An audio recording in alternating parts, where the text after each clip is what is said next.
ఎందుకు ప్రేమించి పెళ్లి చేసుకోకూడదు అని అడుగుతారు. ఏం సమాధానం చెప్పాలి? చాలా మంది నాకు చెప్పేది ఏంటంటే, నేను ఒక అబ్బాయిని ప్రేమించాను, నన్ను మోసం చేశాడు. నేను ఒక అమ్మాయిని ప్రేమించాను, నన్ను మోసం చేసింది.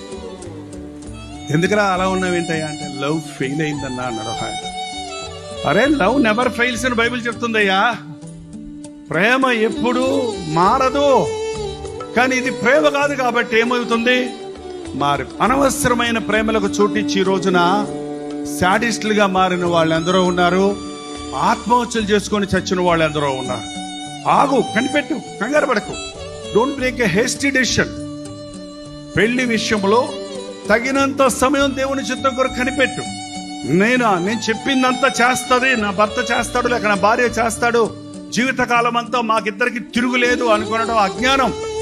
నా భార్య కొరకు నేను వదిలిపెట్టాలి కొన్ని, నా భర్త కొరకు నేను వదిలిపెట్టాలి కొన్ని, నా భర్తను నేను క్షమించాలి, నా భార్యను నేను క్షమించాలి, ఒకరినొకరు మేము సహించుకోవాలి, ఒకరినొకరు ఓర్చుకోవాలి, ఒకరినొకరు ప్రేమించుకోవాలి, ఒకరి కొరకు ఒకరు బ్రతకాలి అని నిర్ణయం తీసుకున్నప్పుడే నీ పెళ్లి ప్రేమ పెళ్ళైనా అరేంజ్డ్ మ్యారేజ్ అయినా అది దీవెనతో కంటిన్యూ అవుతుంది.